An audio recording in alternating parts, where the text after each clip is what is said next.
Okay, so I wanted to wait a few days before I got to record for you guys. Welcome back. This is episode 20 of Talkative because as of late, tech news and tech stories and tech articles has been in a heavy drop. But today was Google I/O, Google's very own developer conference for 2022. I was like, okay, maybe if I don't rush things this week, let's wait and see what we're cooking when it comes with Google I/O 2022. Caught the event, and to say the least, I caught the very best part of the event.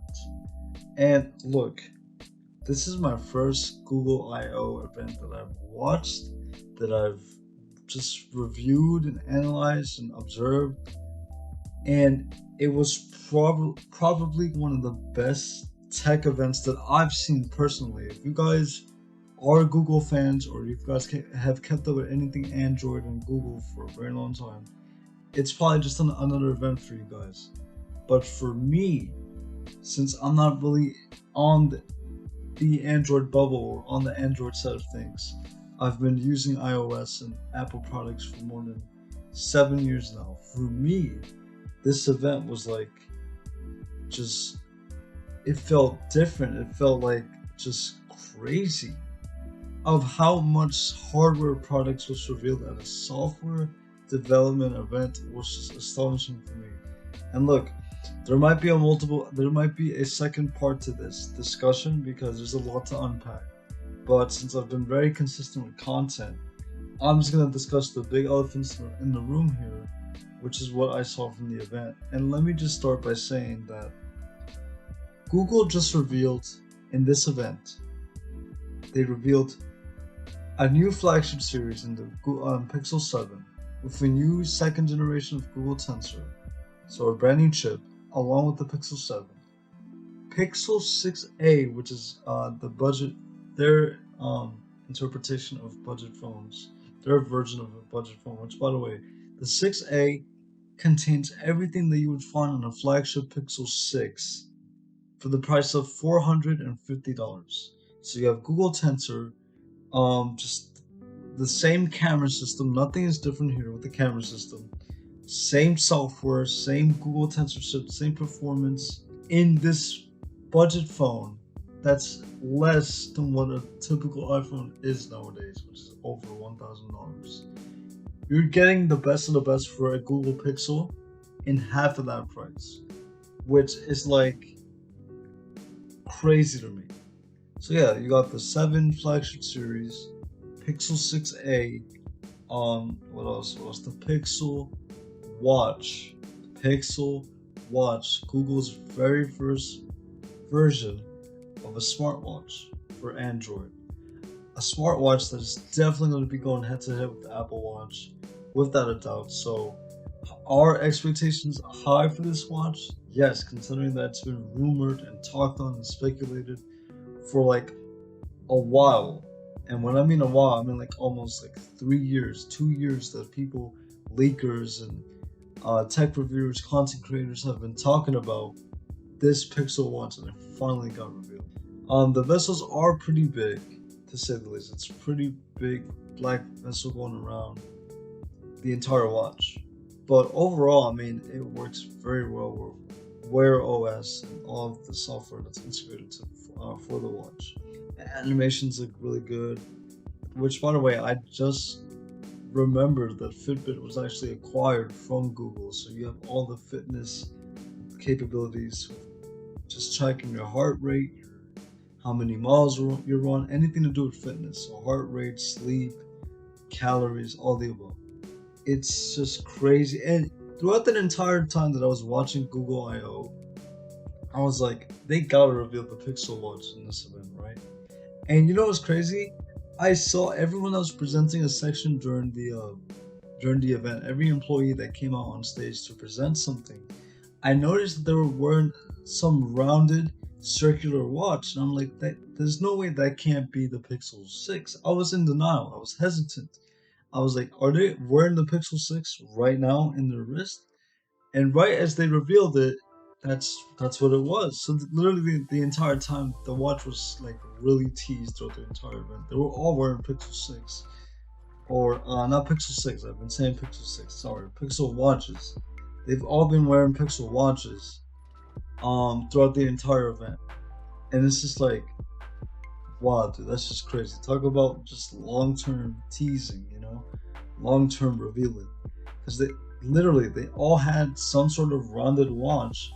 I mean, for all I know, that could have been a different type of smartwatch.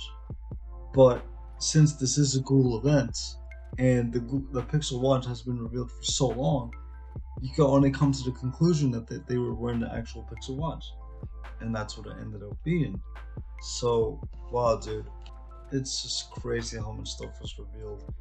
They unveiled or teased a Pixel tablet for 2023. So this is like reveals that are going to be sticking around for a while. Obviously, we're not going to get any new information on the Pixel tablet for a long time. I'm talking like probably 5-6 months from now. We'll start getting more news regarding this tablet, but more competitors for Google, more competition overall to compete with like the iPad series, the iPad Air, the iPad Mini, the iPad Pro, the original iPad. It's just more competition, man. And when it comes to tech, dude, when it comes to just building a tech company, just building tech products, competition is what drives it all. You need to have proper competition so that you can grow in terms of a company and innovation and do better products every single time you go out on stage. Every time you unveil something, you know that this is something that we did better from last year. This is an improvement. And competition is the only thing that's going to allow that. So competition is very crucial and very important. So yeah, interesting to see how this Pixel tablet's going to be coming into fruition or developing with rumors over time. So you got that, you got the Pixel phones, the Pixel Watch. It's just so much, dude. Android 13 got revealed with a lot of just tablet functionalities and tablet features. Just more improvements to the Google ecosystem. Like I said, this is not gonna be like a full-on review of the show. I might make this like a two-part thing or like a multiple-part thing to keep talking about Google I/O. But I just wanted to hop on and just stay consistent with content and just give you guys my overall thoughts of the event because I was blown away. I really was, and it makes me want to buy a Pixel 6a when it drops, just to have that experience, just to have the Android experience. And I've said to myself, maybe one day when I have the money, I'll probably see what's going on the other side. I'll probably check out what's been going on with Android for so long. Because after watching this event, I'm like, man, I've been missing out, really. Because I've been buying Apple products for more than 7 years. Never really had any bit of experience with the Android device besides maybe my family members who have Androids, and I've used it for like a few minutes to like just check out a setting or something. But for me to actually use one as my daily driver, as my daily device, never did. So, it just makes me more curious, and it tempts me even more just to like want to buy an Android device and see what Android is all about. Google, let me just say this. Google I/O, for me personally, all of you guys are gonna have different opinions. Whoever runs this episode, and who's been an Android customer for so long. But for me, from my perspective and my opinion, Google I/O 2022 put a mark into the entire tech industry for how much that was revealed and how much that is expected from Google. Like, it's crazy that they revealed all that hardware in a developers conference. Apple really stays true to the name Worldwide Developers Conference by not revealing as much hardware and kind of just keeping the hardware away from that. They kind of broke away from that bubble recently, revealing MacBooks and just different other hardware products. And potentially for WWDC this year, we could get some MacBook reveals then. But it's like Google is like, let's just go in. Let's just unveil, reveal, tease all the hardware that we can to get people talking and to get people excited. And it's great, man. It really is. But not just that. I just want to quickly discuss this because this is what really had me on the edge of my seat. Google has been really heavy on the investment of AR and VR technologies. They've been hard at work at improving their AR experiences with Google Assistant, Google Maps, everything. They want to make AR a big thing for the company. Well, the CEO of Google revealed a prototype for a potential product that just literally had me jaw dropped. And this product seems like a pair of smart glasses, augmented reality smart glasses that are going to be able to translate and transcript text for different languages, for people who have language barriers or for people who can't even speak. It's going to be working with sign language as well. And dude, just seeing this in action, like just seeing the glasses, and again, this is an early prototype. So if anything, this is like a big concept thing where they're just like trying to get the idea out there and it's probably just edited and stuff like that. But I mean, to be honest, if it's coming directly from Google, I don't think it's going to be like an all edited experience. I think this prototype demonstration was legit because they had the glasses, and I kid you not, in the yellow colored text format. They had the transcriptions and translations for everything that was said in AR form, in a digital AR form, in the glasses. So you're wearing the glasses, you can see the person, you can see everything around you, but as the person is speaking, you can see the transcriptions of text through the glasses in AR and being translated for you so you can communicate better. And that to me was wild when I saw that for the first time, because I was already blown away of how much hardware that was already revealed at the event, and then I see this and I'm like, bro, what did I just see? Like, this is a legitimate prototype that's being revealed, and this is for augmented reality glasses that can translate text in real time. This is the world that we're living in right now in terms of technology. This is how far we've come. You know, all the fictional movies that we've seen, all the sci-fi movies that we've seen that predict what the future of the world is going to be tech-wise, and we're literally seeing it unfold in front of our eyes.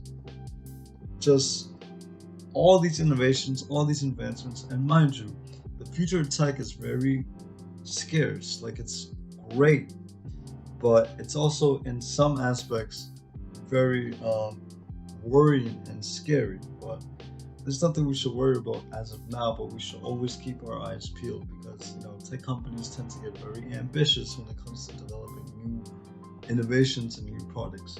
And a lot of people like to say, like, oh, I'm scared for what the future is going to be like when it comes to technology. Are robots going to take over our normal lives? Are they going to be able to do tasks that the human minds can do currently better? Are jobs going to be replaced? You know, all those type of discussions are being had, and just concerns overall. But it's just crazy, man, the direction that we're heading with technology, and I can't wait. I really can't wait. And just this Google I/O is the first step to this, and it's just amazing. Okay, I really just wanted to hop on here, quickly discuss my thoughts, give my thoughts on Google I/O 2022. I'll come back. I'll definitely come back next week to talk more about the event and to talk about each product that's being revealed. If you guys are good with that, if you guys want to do more or listen more from what I think of the event. But this is insane. I'll leave you guys with the disability fact. This is episode 20. I know the episodes have been rather short recently, but that's due to the fact that I've came to the point where I've like discussed so many topics throughout the show's lifespan that it gets to the point where I like tend to run out of ideas. But it's all good, because even if ideas are not present at the moment, new articles, new ideas, new just everything are gonna come up sooner rather than later. So yeah, just a short 15-minute segment of me giving my thoughts on this event. We'll be back for more next week. Take care.